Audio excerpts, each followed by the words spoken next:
7-member constitutional bench, Supreme Court. Classification among classifications ಬಗ್ಗೆ internal ಕ್ಲಾಸಿಫಿಕೇಷನ್ಸ್ ಬಗ್ಗೆ ಭಾಳ ಸ್ಪಷ್ಟವಾದಂಥ 6:1 ತೀರ್ಪನ್ನು ಇವತ್ತು ಕೊಟ್ಟಿದೆ. ಈ ಜಿಜ್ಞಾಸ ಭಾಳ ವರ್ಷದಿಂದ ಇತ್ತು. ಮತ್ತು ಎಲ್ಲ ರಾಜ್ಯಗಳಲ್ಲಿ, ವಿಶೇಷವಾಗಿ ಆಂಧ್ರ ಮತ್ತು ಕರ್ನಾಟಕದಲ್ಲಿ ಭಾಳ ದೊಡ್ಡ ಹೋರಾಟಗಳು ನಡೀತಾ ಇತ್ತು. 3 ದಶಕಕ್ಕಿಂತ ಹೆಚ್ಚು ಈ ತುಳಿತಕ್ಕೆ ಒಳಪಟ್ಟಂಥ ಸಮಾಜಗಳು ನಮಗೆ ರಿಸರ್ವೇಷನ್ ಇದ್ದರೂ ಕೂಡ ನ್ಯಾಯ ಸಿಗ್ತಾ ಇಲ್ಲ ಅನ್ನುವಂಥ ಕೂಗನ್ನು ಹೇಳ್ತಾನೆ ಇದ್ದರು. ಇದರ ಜೊತೆಗೆ 2 ಸುಪ್ರೀಂ ಕೋರ್ಟಿನ ಜಜ್ಮೆಂಟ್ ಬಂದಿತ್ತು. 5-member ಜಜ್ಮೆಂಟು 2 ಬಂದಿತ್ತು. ಅದರಲ್ಲಿ ಒಂದರಲ್ಲಿ ಕಾನ್ಸ್ಟಿಟ್ಯೂಷನಲ್ ತಿದ್ದುಪಡಿ ಅವಶ್ಯಕತೆ ಇಲ್ಲ, ಆರ್ಟಿಕಲ್ 341 ತಿದ್ದುಪಡಿ ಅವಶ್ಯಕತೆ ಇಲ್ಲ, ಕ್ಲಾಸಿಫಿಕೇಷನ್ ಕೊಡ್ಬೋದು ಅಂತ ಹೇಳಿ ಅವರು ತೀರ್ಮಾನವನ್ನು ಕೊಟ್ಟಿದ್ದರು. ನಮ್ಮ ಜಸ್ಟಿಸ್ ಅರುಣ್ ಮಿಶ್ರಾ ಅವರು. ಆಮೇಲೆ ಇನ್ನೊಂದು ತೀರ್ಪು ಇವರು ಸಂತೋಷ್ ಹೆಗ್ಡೆ 2004ರಲ್ಲಿ ಇಲ್ಲ, ಕಾನ್ಸ್ಟಿಟ್ಯೂಷನಲ್ ಅಮೆಂಡ್ಮೆಂಟ್ ಆಗಬೇಕು ಅಂತ. ಅವರಿನ್ನು ಇಂಟರ್ನಲ್ ರಿಸರ್ವೇಷನ್ ಬೇಡ ಅಂತೇನು ಹೇಳಿರಲಿಲ್ಲ, ಅದು ಕಾನ್ಸ್ಟಿಟ್ಯೂಷನಲ್ ಅಮೆಂಡ್ಮೆಂಟ್ ಬೇಕು ಅಂತ ಅವಶ್ಯಕತೆ ಇದೆ ಅಂತ ಅವ್ರು ತೀರ್ಪು ಕೊಟ್ಟಿದ್ರು. ಈ 2 ತೀರ್ಪಿನ ನಡುವೆ ಕೂಡ ಜಿಜ್ಞಾಸ ಇತ್ತು. ಸರ್ಕಾರಗಳಲ್ಲಿ ಒಂದು ದಿಟ್ಟ ಕ್ರಮ ತೆಗೆದುಕೊಳ್ಳುವಂಥ ಅವಶ್ಯಕತೆ ಇತ್ತು ಮತ್ತು ಕಾನೂನಾತ್ಮಕವಾಗಿ ಜಿಜ್ಞಾಸವನ್ನು ಅದನ್ನು ಸಂಪೂರ್ಣವಾಗಿ ಸ್ಪಷ್ಟಪಡಿಸುವಂಥ ಒಂದು ಕಾನೂನಾತ್ಮಕ ವಿಚಾರ ಸರ್ವೋಚ್ಚ ನ್ಯಾಯಾಲಯದಲ್ಲಿತ್ತು. ನಮ್ಮ ಕರ್ನಾಟಕದಲ್ಲಿ ನಾವು ಹಲವಾರು ಕ್ರಾಂತಿಕಾರಿಯಾಗಿರುವಂಥ ನಿರ್ಣಯಗಳನ್ನು ತೆಗೆದುಕೊಂಡಿದ್ದೇವೆ. ಎಲ್ಲವೂ ಕೂಡ ಸಂವಿಧಾನಬದ್ಧವಾಗಿದೆ.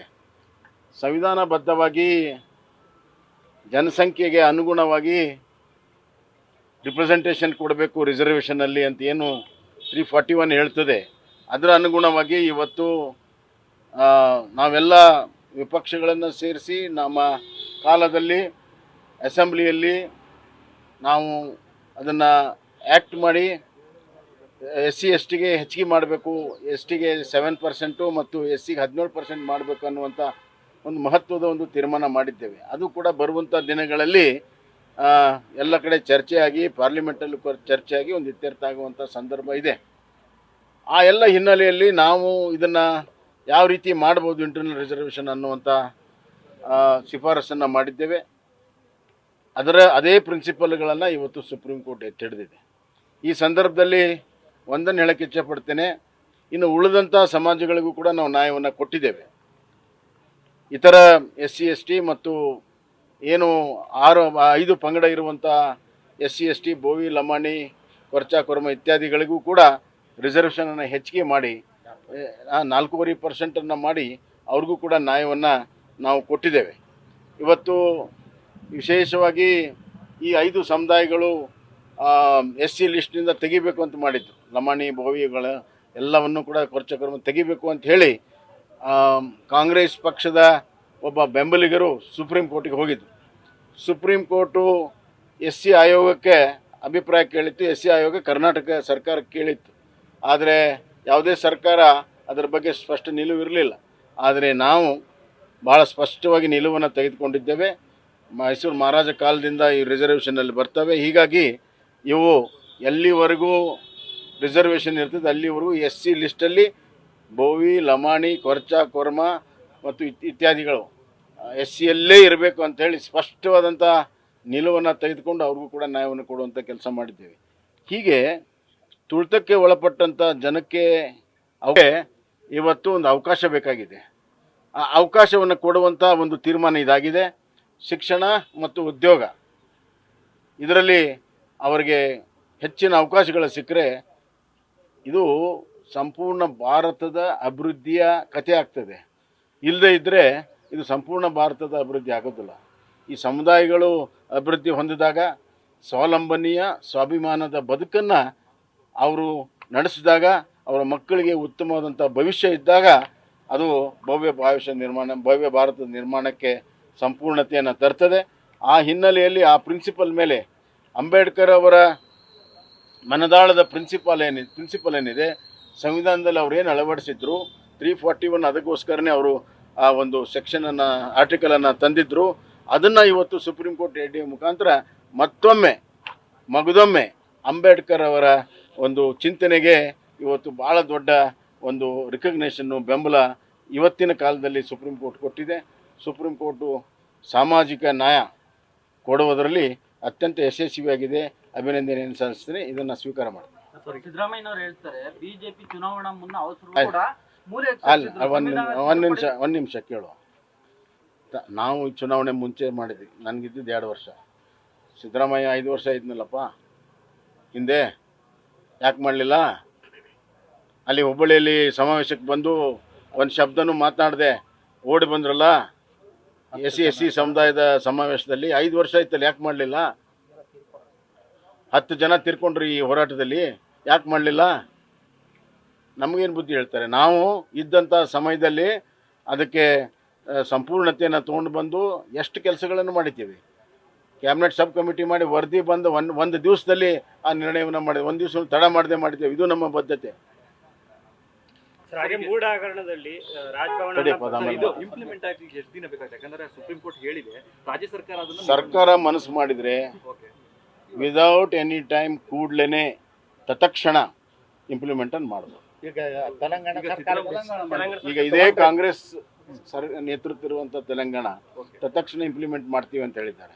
ಅದನ್ನ ಇಲ್ಲಿ ಮಾಡಿದರೆ ಈ ಸಮಾಜಕ್ಕೆ ನ್ಯಾಯ ಕೊಟ್ಟಂಗಾಗುತ್ತೆ. ಮತ್ತು ಎರಡನೇದಾಗಿ ಸಿದ್ದರಾಮಯ್ಯವರು ಏನು ಶಿಫಾರಸು ಮಾಡಿದ್ರು ದಿಲ್ಲಿಗೆ, ಅವರು ಇದನ್ನು ಶಾಶ್ವತವಾಗಿ ಆಗದೇ ರೀತಿಯಲ್ಲಿ 341 ಅಮೆಂಡ್ಮೆಂಟ್ ತರಬೇಕು ಅಂತ ಮಾಡಿದರು. 341 ಅಮೆಂಡ್ಮೆಂಟ್ ಅಂದರೆ ಇವತ್ತಿನ ಪಾರ್ಲಿಮೆಂಟನ್ನು ನೋಡಿದಾಗ ಅದು ಆಗದಿರುವಂಥ ಪರಿಸ್ಥಿತಿ.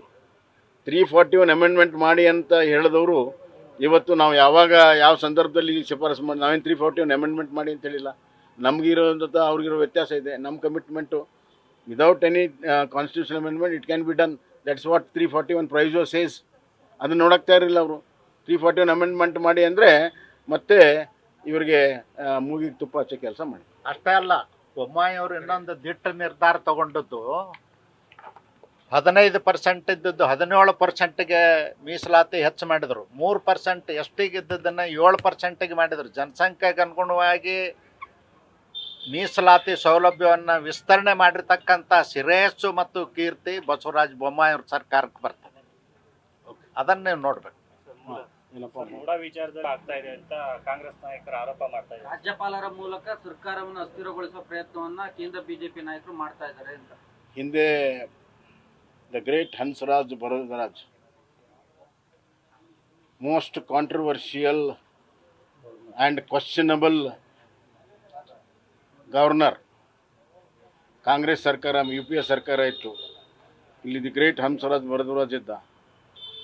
ಆವಾಗ ಏನು ಕೇಸ್ ಇಲ್ಲದೇ ನಮ್ಮ ನಾಯಕರು ಮುಖ್ಯಮಂತ್ರಿಗಳ ಯಡಿಯೂರಪ್ಪರ ಮೇಲೆ ಪರ್ಮಿಷನ್ ಕೊಟ್ಟು ಇವತ್ತು ಆ ಕೇಸೆಲ್ಲ ಬಿದ್ದೋಯ್ತು. ಸ್ಟ್ರಿಕ್ಚರ್ ಪಾಸ್ ಮಾಡಿದ್ದಾರೆ. ಕಾಂಗ್ರೆಸ್ನವರು UPA ಸರ್ಕಾರ ಕ್ಷಮೆ ಕೇಳ್ತದ? ಹಂಸರಾಜ್ ಬಸವರಾಜ್ ಇಲ್ಲ. ಕ್ಷಮೆ ಕೇಳ್ತಾರೆ ಅವರು? ಅತಿ ಹೆಚ್ಚು ರಾಜಭವನವನ್ನು ದುರುಪಯೋಗ ಮಾಡಿರುವಂಥ ಶ್ರೇಯಸ್ಸು ಕಾಂಗ್ರೆಸ್ಸಿಗೆ. 50ಕ್ಕಿಂತ ಹೆಚ್ಚು ಬಾರಿ ಗವರ್ನರ್ ಉಪಯೋಗ ಮಾಡಿಕೊಂಡು ವಿರೋಧ ಪಕ್ಷಗಳ ಸರ್ಕಾರವನ್ನು ಸ್ವತಂತ್ರ ಬಂದ ನಂತರ ಕೇರಳ ಸರ್ಕಾರದಿಂದ ಪ್ರಾರಂಭ ಮಾಡಿ 56 ಸರ್ಕಾರಗಳನ್ನು ರಾಜಭವನವನ್ನು ಉಪಯೋಗ ಮಾಡಿ ರಾಜ್ಯಪಾಲರ ದುರುಪಯೋಗ ಮಾಡಿ ಕೆಡಿರುವಂಥ ಶ್ರೇಯಸ್ಸು ಕಾಂಗ್ರೆಸ್. ಇವರೇ ನಮಗೇನು ಹೇಳ್ತಾರೆ? ಕಾನೂನುಬದ್ಧವಾಗಿ ಅವರು ಕೇಳಿದ್ದಾರೆ, ಅದಕ್ಕೆ ಉತ್ತರ ಕೊಡಲಿ. ಹಾಗೆ KPCC ಅಧ್ಯಕ್ಷರು ಜನಾಂದೋಲನ ಮಾಡ್ತಾರೆ ಪಾದಯಾತ್ರೆ ವಿರುದ್ಧವಾಗಿ ಬಿಜೆಪಿ ಹಗರಣಗಳನ್ನು ಬಿಚ್ಚಿಡ್ತೀವಿ ಅಂತ. ಅವರು ಹೆಸರು ಜನಾಂದೋಲನ ಕೊಟ್ಟಿದ್ದಾರೆ. ಜನರವ್ರ ಪರವಾಗಿಲ್ಲ. 21 ಹಗರಣಗಳ ತಮ್ಮ ಅವಧಿಯಲ್ಲಿ ಆದಂತಹ ದಯವಿಟ್ಟು ಸ್ವಾಮಿ ಯಾಕೆ ಸುಮ್ಮನೆ ಕೂತೀರಿ ಎಷ್ಟು ದಿವಸ? ಮತ್ತೆಲ್ಲ ಕೆಲವು ಕಮಿಷನ್ ಎಲ್ಲ ಮಾಡಿದ್ದೀರಲ್ಲ, ಮಾಡಲಿ. ಸರ್ಕಾರ ನಿಮ್ಮ ಕೈಯಲ್ಲಿದೆ, ಅಧಿಕಾರ ನಿಮ್ಮ ಕೈಯಲ್ಲಿದೆ. ಪೊಲೀಸ್ ಅಧಿಕಾರಿ ಒಬ್ಬರು ಆತ್ಮಹತ್ಯೆ ಮಾಡಿಕೊಂಡಿದ್ದಾರೆ. ಇದು ನೋಡಿ, ಈ ಸರ್ಕಾರ ಬಂದ ಮೊದಲನೇ ದಿವಸದಿಂದ ವರ್ಗಾವಣೆ ದಂಧೆ ಪ್ರಾರಂಭ ಮಾಡಿದೆ. ಏನಾಗಿದೆ? ಅಭಿವೃದ್ಧಿಯಲ್ಲಿ ಒಂದು ನಯ ಪೈಸೆ ಕೊಡ್ತಾ ಇಲ್ಲ. ಶಾಸಕರೆಲ್ಲ ಗಂಟು ಬಿದ್ದಿದ್ದಾರೆ. ಮುಖ್ಯಮಂತ್ರಿಗಳ ಆದಿಯಾಗಿ ಕಾಂಗ್ರೆಸ್ ನಾಯಕರು ಹೇಳಿದ್ದಾರೆ, ನಿಮ್ಗೆ ಏನು ಮಾಡ್ಕೊಳ್ಳೋದು, ನಿಮ್ಮ ಟ್ರಾನ್ಸ್ಫರಲ್ಲಿ ದುಡ್ಡು ಮಾಡ್ಕೊಳ್ಳಿ ಅಂತ. ಕರಪ್ಷನ್ ಒಂದು ಇನ್ಸ್ಟಿಟ್ಯೂಷನಲೈಸ್ ಆಗಿ ಮಾಡಿದ್ದಾರೆ. ಕರಪ್ಷನನ್ನು ಒಂದು ಸಾಂಸ್ಥಿಕ ಸ್ವರೂಪವನ್ನು ಕೊಟ್ಟಿದ್ದಾರೆ. ಆ ಅಡಿಯಲ್ಲೇ ಎಲ್ಲ ಟ್ರಾನ್ಸ್ಫರ್ ನಡೀತಾ ಇದೆ. ಮತ್ತು ವಿಪರೀತ ಹಣ ಕೇಳೋದ್ರಿಂದ ಭಾಳ ದೊಡ್ಡ ಪ್ರಮಾಣದಲ್ಲಿ ಇಡೀ ನೌಕರ ಸಮೂಹ ಒತ್ತಡಕ್ಕಿದೆ. ಈಗ ತೀರ್ಕೊಂಡವ್ರು ಅಷ್ಟೇ ಅಲ್ಲ, ಈ ಭಾಳ ಜನ ಯಾರಿಗೆ ಹೋಗಿ ಕೇಳಿ ನೀವು, ಎಲ್ಲ ಇಲಾಖೆ ತೀವ್ರ ಒತ್ತಡದಲ್ಲಿದ್ದಾರೆ. ಅವರು ಹಣ ಕೊಡೋಕ್ಕಾಗಲ್ಲ, ಕೊಟ್ಟರೆ ಮತ್ತು ಅವರು ಕೂಡ ದೊಡ್ಡ ಪ್ರಮಾಣದಲ್ಲಿ ಭ್ರಷ್ಟಾಚಾರ ಮಾಡಿ, ಹೀಗಾಗಿ ಭ್ರಷ್ಟಾಚಾರವನ್ನು ಮೇಲಿನಿಂದ ತೆಳಗಡೆ ಇಳಿಸಿರುವಂಥ ಒಂದು ಅತ್ಯಂತ ವ್ಯವಸ್ಥಿತವಾಗಿ ಈ ಸರ್ಕಾರ ಮಾಡಿದರ ಪರಿಣಾಮವಾಗಿ ಈ ಥರ ಆತ್ಮಹತ್ಯೆಗಳು, ಸಾವು ನೋವುಗಳು ಆಗ್ತಾ ಇದೆ. ಈಗ ಮೂಡ ವಿಚಾರದಲ್ಲಿ ಕ್ಯಾಬಿನೆಟ್ ಅಲ್ಲೂ ಕೂಡ ಡಿಸಿಷನ್ ಮಾಡಿದ್ದಾರೆ ಸರ್. ಪ್ರಾಸಿಕ್ಯೂಷನ್ ಕೊಡಬಾರ್ದು ಮತ್ತೆ ವಿತ್ಡ್ರಾ ಮಾಡಬೇಕು ನೋಟಿಸ್. ಎಲ್ಲರೂ ಪಾಲ್ದಾರಲ್ಲ. ನ್ಯೂಸ್ ಫಸ್ಟ್ ನಿರ್ಭೀತಿಯಿಂದ ನಿಮ್ಮ ಪರವಾಗಿ.